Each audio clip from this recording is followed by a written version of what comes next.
Nobody's talking about mental toughness. It's more survival. I didn't understand mental toughness, bro, until I got drafted by the Cardinals. When I got drafted by the Cardinals, Albert Pujols and Yadier Molina and Adam Wainwright, Tony La Russa all came and spoke to the minor leaguers, and they all talked about one thing: mental toughness. And then that's when it was introduced to me, and I had to have that self-reflection of, damn, I don't have none of this.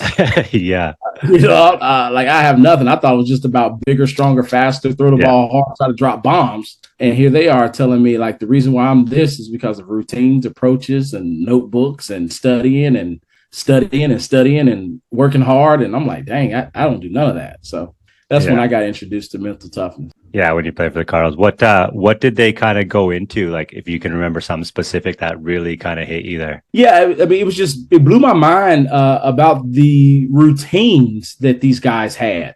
I mean, I'm talking about like routinely they would wake up. Albert Pujols, for example, if he did in spring training, if their game was at 3:00, he was at the facility at 5:00 in the morning on a routine basis.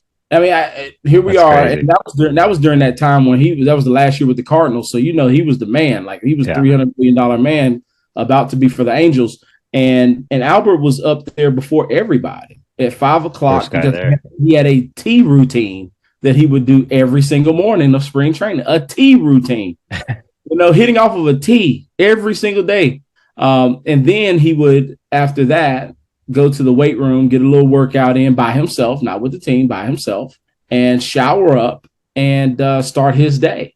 I'm like, I thought your day was already started. No, his day has not started. That was his time to start. So each and every one of them had their custom routine on why they're so successful.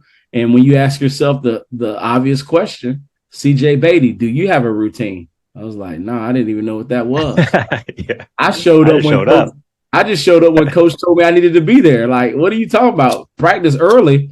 Why am I going to practice early if we got practice? I was like, no. Mm-mm. Yeah. Habits.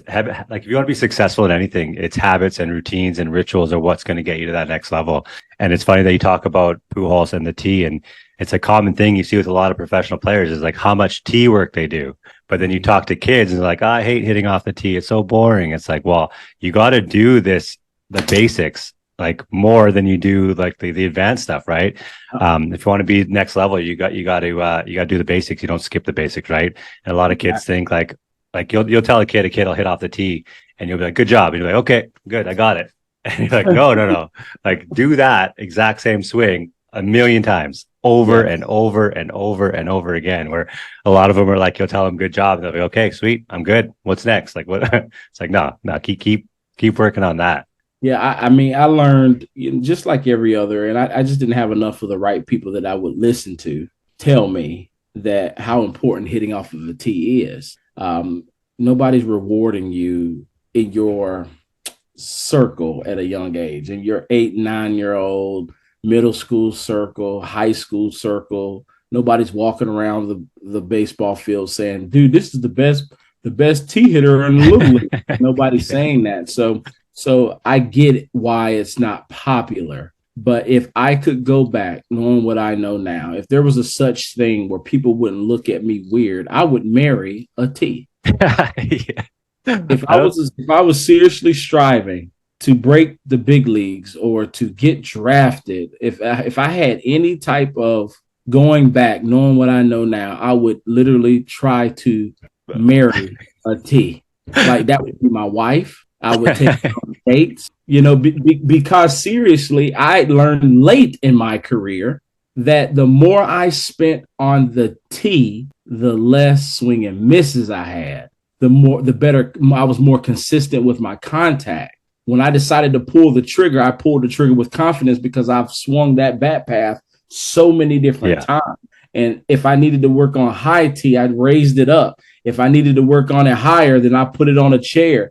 If I needed to work on low tee, put it down. If I need to work on outside, out front, it's like, man, kids these days is one of the most underrated things is hitting off of a tee.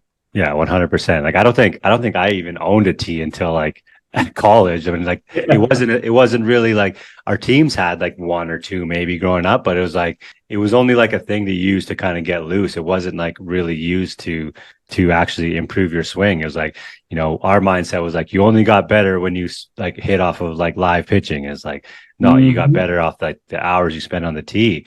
Yes. And that's why, you know, with our program, we're big on that.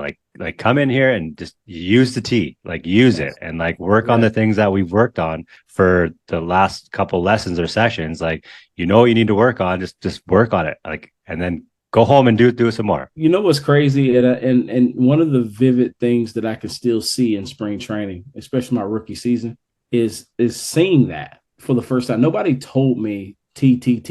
Nobody's ever told me that. But I experienced it because when I got to my rookie season of spring training, I literally, that's all that was in the cages. It was just tee work. It was big leaguers huddled around a tee, conversating and swapping, going back and forth. They'll hit about 20 and then they'll get off of it and they'll put the ball on the tee for the next person. It was tee work. Yeah. And it was also front toss. It was side toss. It was rarely ever somebody throwing batting practice. It was working on the little intangibles that made a big difference in your swing. And I could see that because growing up, it was all about going to a field and trying to drop bombs. Like that, like I would grip and rip. Yeah. Oh yeah. Rip, pull a back muscle, trying to see how far you can hit it. And then when you hit a couple over the fish, you feel like that was a great round, or that was, you know, I'm great. Yeah. But then you tight situations and you're like, bro, why can't I hit that curveball? Why can't I hit that? I was gonna say someone throws you a curveball. Yeah, you're like, man, I don't know. I spent hours at the at batting practice yesterday. Yeah, dropping tanks. What are you? Off a 40-mile-an-hour. Yeah, exactly.